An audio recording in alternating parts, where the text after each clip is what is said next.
போன வீடியோல ராகுல் காந்தியினுடைய ஜெர்மனி விசிட்டை பத்தி சில தகவல்களை பார்த்தோம். அப்பயே பல பேர் சோசியல் மீடியால பதிவு போட ஆரம்பிச்சிட்டாங்க. ராகுல் காந்தி லீடர் ஆஃப் அப்போசிஷனா இல்ல லீடர் ஆஃப் வெக்கேஷனா அப்படின்னு. 245 முறை அவர் வெளிநாடு போயிட்டு வந்திருக்காரு. 2015 இருந்து 2025 இந்த 10 ஆண்டுகளுக்குள்ள.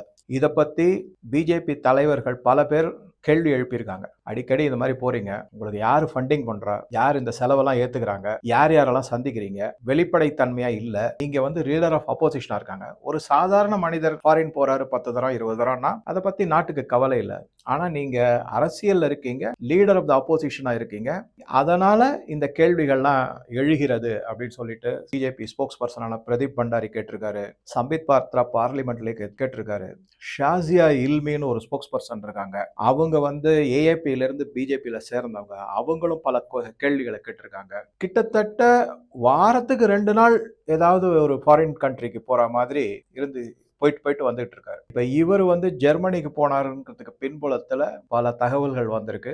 ஜெர்மனி அவருடைய தொண்டர்களுக்கும் காங்கிரஸ் கட்சியில இருப்பவர்களுக்கும் இந்தியாவில் இருக்கக்கூடிய பல சாதாரண மனிதர்களுக்கும் ஒரு ஸ்மோக் ஸ்கிரீன் மாதிரி காட்டப்பட்ட படம். பின்புலத்துல பலவிதமான நடவடிக்கைகள் நடந்திருக்கு. இதுல பல பேர் அவர் சந்திச்சிருக்காரு ஜெர்மனிலேயே. அதை தவிர அவர் சுவிட்சர்லாந்துக்கு போயிட்டு வந்திருக்கிறதாகவும் ஒரு தகவல் வந்திருக்கு. அது என்ன அப்படிங்கறத இந்த வீடியோல பார்க்கலாம். பெர்லின்ல போய் இறங்கின உடனேயே அங்கேருந்து கிட்டத்தட்ட ஒரு 6 இல்ல 7 மணி நேரம் டிராவல்ல மியூனிக் நகரத்துக்கு வந்துட்டார். அது எப்படி வந்தாருன்னா, பிளைட்ல வரல, இல்ல கார்ல வரல, இல்ல வேற எந்த இதுலயும் வரல, அபிஷியலா எதுலையுமே வர, தனிப்பட்ட முறையில ஒரு கார் எடுத்துட்டு வந்திருக்காரு. இதற்கு பலரும் என்ன மாதிரி ஒரு சந்தேகத்தை எழுப்பியிருக்காங்கன்னா, பிளைட்ல வந்தா அந்த ரெக்கார்ட் எல்லாம் கிடைச்சிரும். பெர்லின் போனவர் அங்க இருக்கிற யூனிவர்சிட்டியில தானே பேச போறேன்னு சொன்னாரு, ஹெர்டி ஸ்கூல்ல தானே பேச போறேன்னு சொன்னாரு. இப்ப மியூனிக்கு எப்படி வந்திருக்காரு? அங்க BMW கார் ஃபேக்டரி பாக்குறேன்னு சொல்லிட்டு மியூசியத்தை தான் பார்த்திருக்காரு. இந்த மாதிரி பல சந்தேகங்கள்லாம் எழுன்னு சொல்றதுக்காக அவர் 6-7 மணி நேரம் பார்லிமெண்ட்ல உட்கார்றதுக்கு அவருக்கு டைம் இல்லை. அங்க கேட்ட கேள்விக்கு பதில காதால கேட்கறதுக்கு அவருக்கு நேரம் இல்லை. ஆனா 7 மணி நேரம் கார்ல டிராவல் பண்ணிருக்காரு. அங்க ஜெர்மனிலாம் 7 மணி நேரம் கார் டிராவல் பண்றதுன்னா நீங்க யோசிச்சு பாருங்க, ஒரு நல்ல டிஸ்டன்ஸ் டிராவல் பண்ணிருப்பாரு. அந்த அளவுக்கு அவர்கிட்ட டைம் இருந்திருக்கு. ஆனா இந்தியாவில் இருக்க பாராளுமன்றத்தில் அட்டன் பண்றதுக்கு அவருக்கு டைம் இல்லை, ஓடி போயிட்டாரு. சரி, இப்ப அங்க அந்த மாதிரி ஏதாவது ஃபுட் பிரிண்ட்ஸ் அப்படின்னு சொல்லக்கூடிய தகவல்கள் எதையுமே வெளியிடாம இல்ல தெரியப்படுத்தாம இருப்பதற்காக கார்ல டிராவல் பண்ணி, எதனால இந்த கார்ல டிராவல் பண்ணிருக்காங்கன்னா, மியூனிக்ல இருந்து திருப்பவும் கார்லயே லூசன் அப்படிங்கிற LUZERN, அது சுவிட்சர்லாந்துல இருக்கக்கூடிய ஒரு நகரம். அந்த நகரத்துக்கு அங்க பெரும்பான்மையோர் ஜெர்மனி மொழி பேசுறவங்க. ஜெர்மனில இருந்து அது ரொம்ப ஈஸியா கார்ல நீங்க போயிடலாம். ஒரு தரம் யூரோப்பியனுடைய விசா உங்களுக்கு இருந்ததுன்னா அங்க இருக்கிற பல நாடுகளுக்கு, யூரோப்பியன் யூனியன்ல இருக்கிற எல்லா நாடுகளுக்குமே நீங்க ரொம்ப சுலபமாக போயிட்டு வர முடியும். எப்பயாவது தான் உங்ககிட்ட அந்த யூரோப்பியன் யூனியனுக்கான விசா இருக்குன்னா, அதுவும் இவர் பிரபலமானவர், பல பேர் இவருக்கு சப்போர்ட்ல இருக்காங்க அந்த வெளிநாடுகள்ல, அதனால இவருக்கு ஒன்றும் பிரச்சனை கிடையாது. கார்ல கிளம்பி மியூனிக்ல இருந்து கிளம்பி அங்க போயிட்டாரு. மியூனிக்ல முதல் நாளே என்ன பண்ணிட்டாருன்னா, இந்த மியூசியம்ல பார்த்திருக்காரு, பல இடத்துல பேச்சுவார்த்தை நடந்திருக்கு. இவர் ரவுண்ட் டேபிள் கான்ஃபரன்ஸ் எல்லாம் மீட்டிங்லாம் அட்டன் பண்ணியிருக்காரு. சில ஸ்கூல்ல போய் சில சொற்பொழிவு எல்லாம் கொடுத்திருக்காரு. இதெல்லாம் நடந்திருக்கு எல்லாமே. அது எல்லாத்தையும் பின்னாடி பார்க்கலாம். இப்ப இந்த வீடியோல சுவிட்சர்லாந்துக்கு எதுக்கு போயிருக்காரு? ஜெர்மனியை பொறுத்த வரைக்கும் அது ரொம்ப ரொம்ப ஒரு நொட்டோரியஸ் கண்ட்ரி. அதாவது கிறிஸ்துவ மதத்தை உலகளாவில் பரப்புறதுல அவங்க ரொம்ப தீவிரமாக இறங்கி செய்யக்கூடிய நடவடிக்கைகளை எடுக்கக்கூடிய ஒரு நாடு. அது நம்ம எல்லாருக்கும் தெரிஞ்ச ஹாட் பெட் ஆஃப் கன்வர்ஷன் அப்படின்னு சொல்லுவாங்க. அதே மாதிரி அனதர் ஹாட் பெட் ஆஃப் எதுனா சுவிட்சர்லாந்து. அது கன்வர்ஷன் கிடையாது, பல விதமான தகாத முறைகளில் பண பரிவர்த்தனைகள், பன்னாட்டு நிறுவனங்கள் அங்க இருக்கிறது. அது எப்படி அப்படின்னு பாத்தீங்கன்னா, தகுடுதத்தங்கள் எல்லாமே மிகப்பெரிய அளவுல அந்த மாதிரி தலைவர்கள் ஒன்று கூடி நடவடிக்கைகளை எடுக்கக்கூடிய ஒரு நாடாக சுவிட்சர்லாந்து அமைந்து விட்டது. சுவிட்சர்லாண்டை தவிர பெல்ஜியத்தில் இருக்கிற பிரசல்ஸும் மிக மிக முக்கியமானது. இதை பத்தி பல வீடியோக்கள் நம்ம வரிசையா போட்டிருக்கோம். அட்லாண்டிக் அசோசியேஷன்னா என்ன, அதுக்கப்புறம் இந்த நாட்டோனுடைய இது எல்லாத்த பத்தியும் ஃபுல் டீடைல்ஸ் இருக்கு. நீங்க வேணா ரெஃபர் பண்ணி அதெல்லாம் பாருங்க, அப்போ ஒரு நல்ல புரிதல் கிடைக்கும். இப்ப இவர் சுவிட்சர்லாந்துக்கு எதுக்கு போயிருக்காருன்னா, சுவிட்சர்லாந்து என்னைக்குமே ரொம்ப ரொம்ப பிரபலம். எதுக்காக அப்படின்னா, இந்த மாதிரி ஒரு முறைகேடான பண பரிவர்த்தனைகள்லாம் நடக்கிறதுக்கு. அதே மாதிரி ஒவ்வொரு நாட்டிலையும் கொள்ளையடிக்கிற பணம், முறைகேடான வழியில கொள்ளையடிக்கப்பட்ட பணங்களை சுவிட்சர்லாந்துல இருக்கக்கூடிய வங்கிகள்ல நீங்க போட்டு வச்சீங்கன்னா அது ரொம்ப சீக்கிரட்டா இருக்கும். யாருக்கும் அந்த தகவல் எதுவும் கிடைக்காது. இப்ப சமீபத்துல மோடி அரசோட வந்து சுவிட்சர்லாந்து வந்து ஒரு புரிந்துணர்வு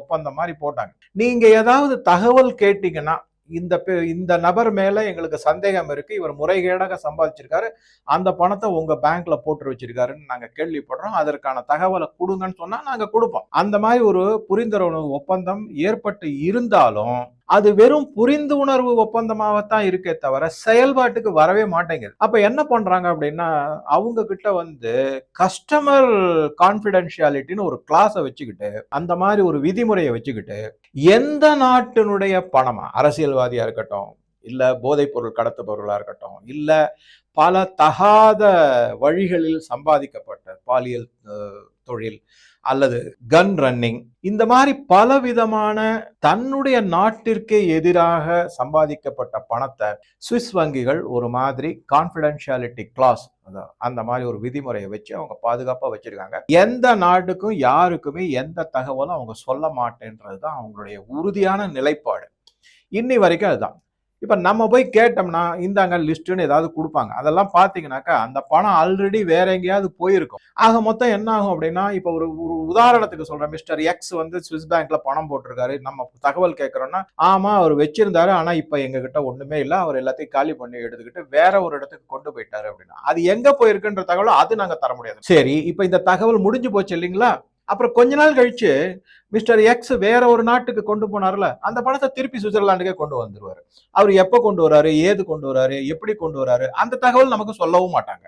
நீங்க முன்னாடி கேட்டீங்களே, பாருங்க அவரு வேற நாட்டுக்கு போயிட்டாருன்னு நாங்க சொன்னோமே, இப்ப திருப்பி அவரோட வந்திருக்கு அப்படின்னு இந்தியாவுக்கு தகவல் சொல்லணும், சொல்ல மாட்டாங்க. அப்ப நம்ம என்ன பண்ணணும்னா திருப்பியும் நம்ம கேட்கணும், இது யாரு இது பின்னாடியே அலைஞ்சுக்கிட்டு இருக்க முடியுங்கிற மாதிரி ஒரு பிரச்சனையை உருவாக்கி வச்சிருக்காங்க அவங்க. அந்த மாதிரி நீங்க எங்க பின்னாடியே சுத்திக்கிட்டு இருங்க, நாங்க இருக்கும்போது இருக்குன்னு சொல்லுவோம், இல்லாத போது இல்ல எங்க கிட்ட ஒண்ணும் கிடையாதுன்னு சொல்லிடுவோம். திரும்பி வரும்போது நாங்க பாதுகாப்பா இருப்போம். அவங்களுக்கு, அதாவது யாரு பணத்தை போட்டு வச்சிருக்காங்களோ, டெபாசிட்டர்ஸ், கஸ்டமர்ஸ், அவங்களுக்கு தான் நாங்க வந்து நியாயமா நேர்மையா இருப்போமே தவிர அவங்க அடிச்ச கொள்ளைக்கோ அவங்க அடிச்ச அநியாயத்துக்கோ நாங்க வந்து துணை போவோமே தவிர உங்களுக்கு எந்த தகவலும் கொடுக்க மாட்டோங்கிறது தான் நிதர்சனமான உண்மை. வந்து எல்லாருமே என்ன கேட்கறாங்கன்னா, ஏன் வந்து கொடுக்க முடியாது, ஏன் வந்து எடுத்துட்டு வர முடியாது, அங்கேருந்து ஏன் கொண்டு வர முடியாது, உங்களால கண்டுபிடிக்க முடியாது. அது ரொம்ப ரொம்ப கஷ்டம். அது இன்னைக்கு வந்து எக்ஸ் பேர்ல இருக்கும், அது நாளைக்கு அவர் ஒய் பேர்ல போகும், ஒய் கிட்ட இருந்து இசட் பேருக்கு போகும், இசட்ல இருந்து திருப்பி கே அப்படிங்கிறவருக்கு வரும். இந்த மாதிரி மாறிக்கிட்டே இருக்கும். எதன்னு எங்கேருந்து எப்படி கண்டுபிடிப்பீங்க? ரொம்ப ரொம்ப கஷ்டம். ஆனாலும் எப்படிலாம் இந்த லூப் ஹோல் எல்லாம் பிளாக் பண்ணலாம்ன்ற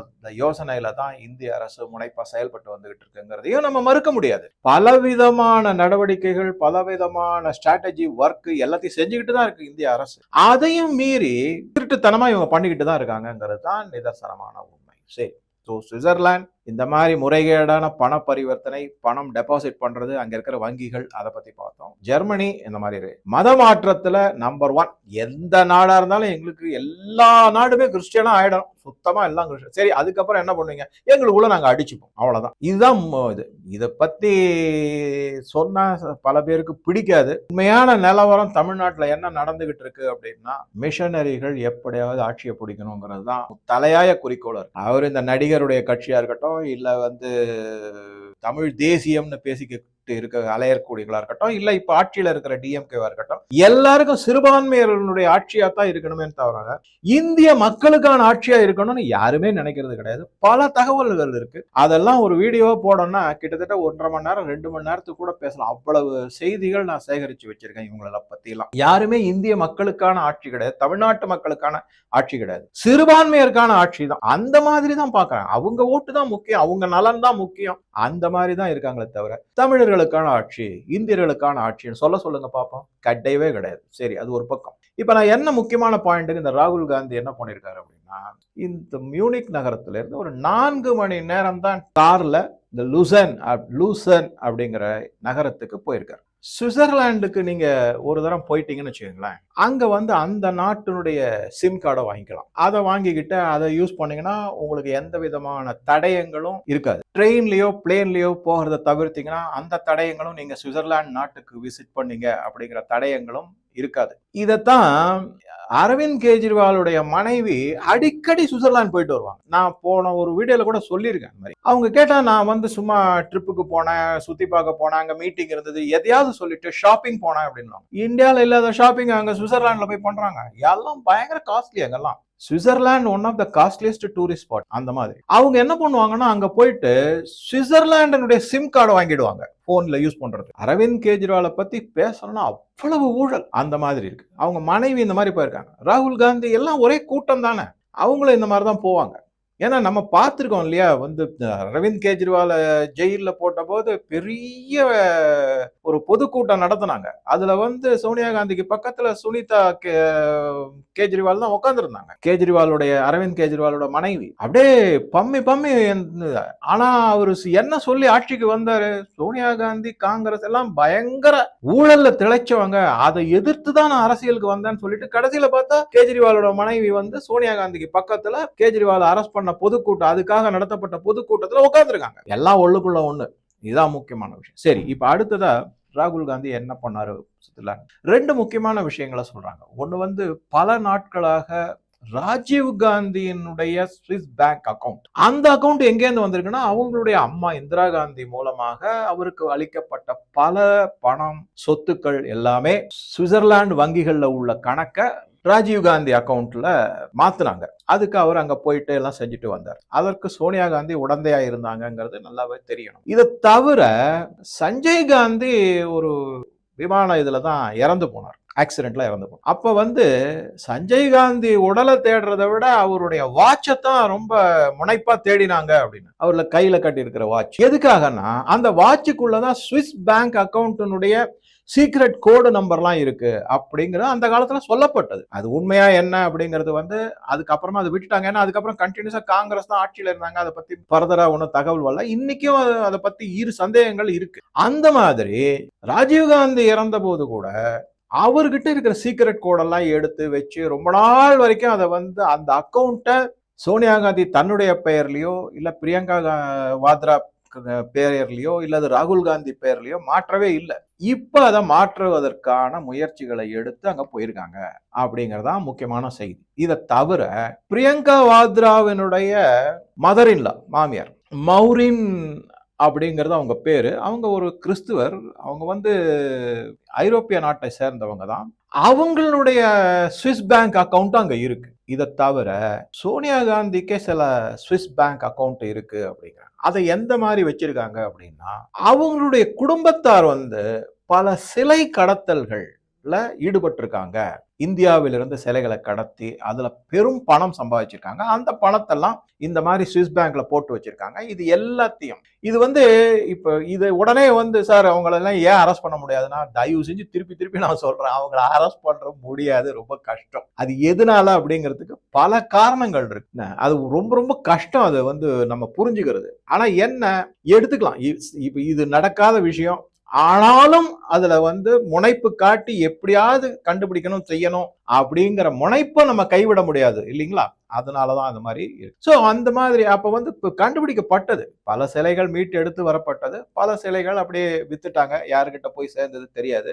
ஆனா அந்த சோனியா காந்தி அவர்களுடைய குடும்பத்தார் மேல அந்த மாதிரி ஒரு குற்றச்சாட்டு இன்னைக்கும் இருக்கு. சோ இந்த பணம் எல்லாத்தையும் சுவிஸ் பேங்க்ல வந்து பலவித அக்கவுண்ட்ல வச்சிருக்காங்க. இப்ப நீங்க யோசிச்சு பாருங்க, ராபர்ட் வாத்ராவினுடைய அம்மா பேர்ல இருக்கிற ஒரு சுவிஸ் வங்கி கணக்கை பத்தி இந்திய அரசாங்கம் கேட்டா உங்களுக்கு அதுக்கு சம்பந்தம் இல்லைன்றாங்க. சோ பண பரிவர்த்தனை வந்து ராஜீவ்காந்தி பேர்ல இருந்தாலும் டக்குன்னு அங்க மாத்திட்டு இதுல ஒண்ணும் கிடையாதுங்க, வெறும் ஏதோ ஒரு $10 வச்சிருக்காங்க அப்படின்னா அவர் எப்பயாவது போனா அங்க யூஸ் பண்ணிக்கலாங்க, அதுக்காக வச்சிருப்பாருன்னு சொல்லிட்டு விட்டுருவாங்க. இது ஒண்ணும் பண்ண முடியாது. ஈவன் $1000-10,000 இருந்தா கூட நீங்க பெரிய விஷயம் இல்ல, கோடிக்கணக்கான பணத்தெல்லாம் டக்குன்னு மாத்திருவாங்க. இந்த மாதிரி ஒரு சிச்சுவேஷன். சோ இப்ப இவர் என்ன பண்ணிருக்காருன்னா, ராஜீவ் காந்தியினுடைய கணக்கு, சோனியா காந்தி பேர்ல இருக்கிற கணக்கு, மௌரின் வாத்ரா அவங்க பேர்ல இருக்க பிரியங்கா வாத்ராவினுடைய மாமியார் அவங்க கணக்கு, இந்த மாதிரி பல கணக்குகள் எல்லாத்தையும் சரி பார்த்து தன்னுடைய பெயர்ல, ராகுல் காந்தி பெயர்ல மாற்றுவதற்கான முயற்சிக்காகத்தான் அவர் அங்க போயிருக்காரு அப்படிங்கிற தகவல் வந்திருக்கு. சரி, இப்ப இந்த மாதிரி எதுக்காக செஞ்சிருக்காங்கன்னா, சமீபத்துல நீங்க எல்லாருமே பார்த்திருப்பீங்க சில செய்திகளை. அதாவது என்ன அப்படின்னா, எலக்ட்ரல் பாண்ட் மூலமாக நிதி உதவி அரசியல் கட்சிக்கு செய்யப்பட்டு வந்தது. அது சுப்ரீம் கோர்ட்ல வந்து இது முறைகேடான ஒரு செயல்.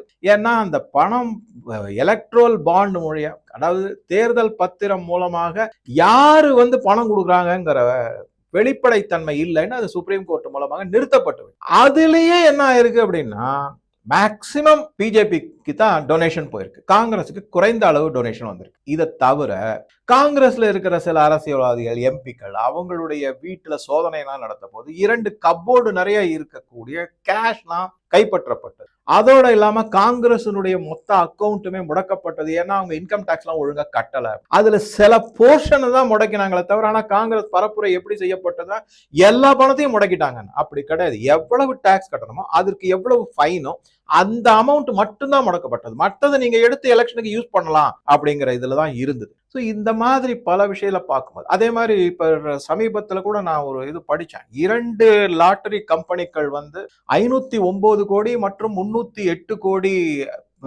அளவிலான டொனேஷனை இப்போது ஆட்சியில் இருக்கக்கூடிய டிஎம்கே அரசுக்கு டொனேஷனா கொடுத்துட்டாங்க. லேட்டஸ்ட் நியூஸ் கூட ஒன்னு படிச்சேன் நான். இப்ப சமீபத்துல கொடுத்திருக்கிறதாக செய்தி வந்திருக்கு. 2மே லாட்டரி கம்பெனிகள் அவங்க கொடுத்திருக்காங்க.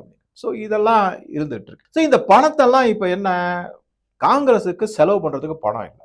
இந்தியாவிற்கு எதிரான பல நடவடிக்கைகள் எடுக்கிறதுலாம் பணம் தேவைப்படும். இப்ப இந்த சுவிஸ் வங்கியில இருக்கிற பணத்தை ஏதாவது எடுத்து இந்தியாவிற்கு எதிராக ஏதாவது நடவடிக்கைகளை ஈடுபட்டு அதற்கான செலவுகளை செய்வதற்காக இந்த பணத்தெல்லாம் எடுக்க போறாங்களா அப்படின்ற கேள்விக்குரிய பிஜேபி ஸ்போக்ஸ் பர்சன் எல்லாமே, அந்த பிஜேபியினுடைய ஆதரவாளர்கள் பல பேர் கொஸ்டின் மார்க்கா சமூக வலைதளங்கள்ல பல விதமான கேள்விகளை எழுப்பியிருக்காங்க. ஸோ இந்த பணத்தை எடுத்து தான் மேற்கொண்டு பல டூல் கிட்டுகளை இந்தியாவிற்குள்ள செயல்படுத்துவதோ, அல்லது அமெரிக்காவுக்கு ஆதரவாக இந்த ஃபார்மா லாபியோ, இல்ல இப்ப புதுசா வந்திருக்கிறது வந்து ஃபுட் லாபி, அது ஒரு பெரிய பிரச்சனையா இருக்கு. Agricultural food lobby, agricultural food, அதுக்கப்புறம் டைரி ப்ராடக்ட், அந்த லாபி ஒன்று இருக்கு. இதை பத்தி ஒரு மிகப்பெரிய ஸ்டோரி ஒன்று செஞ்சு வச்சிருக்கேன், உங்க கூட ஷேர் பண்றேன். இன்ட்ரெஸ்டிங்கா இருக்கும், நீங்க பாருங்க. அதை விரைவிலேயே ஷேர் பண்றேன் அந்த மாதிரி. ஸோ இந்த மாதிரி பல முன்னெடுப்புகளை இந்தியாவிற்கு எதிராகவும், இந்த இந்திய நாட்டினுடைய வளர்ச்சியை தடுப்பதற்காகவும், இந்திய ஒற்றுமையை குலைப்பதற்காகவும், மக்களை தூண்டிவிட்டு பலவிதமான தகாத செயல்களை முன்னெடுப்பதற்காகவும், அந்த பணத்தை யூஸ் பண்றதுக்காக எல்லாத்திலையும் தன்னுடைய பெயர்ல மாற்றிக்கொள்வதற்காகவும் தான் ராகுல் காந்தி சுவிட்சர்லாந்துக்கு போயிருக்காரு அப்படிங்கிற தகவல்கள் லீக் ஆயிருக்கு, வந்திருக்கு. இது வந்து இன்னும் பரவலா பொது வெளியில வெளிப்படையா வரல, அப்படியே உள்ளுக்குள்ள புகஞ்சுக்கிட்டு இருக்குன்னு. ஆனா ஒண்ணு மட்டும் நிச்சயம், நெருப்பு இல்லாம புகையாதுன்னு சொல்லுவாங்க. அந்த மாதிரி நெருப்பு உள்ள இருக்கு. அது எப்படி தீப்பழமா வெளியில வரும்போதுதான் மற்ற எல்லாருக்குமே புரிய வரும். அதுக்கு முன்னாடி நமக்கு வந்த சில தகவல்களை வச்சு உங்களுக்கு பல தகவல்களை சொல்லியிருக்கேன். ஸோ உங்க கருத்துக்களை பதிவிடவும். நன்றி, வணக்கம்.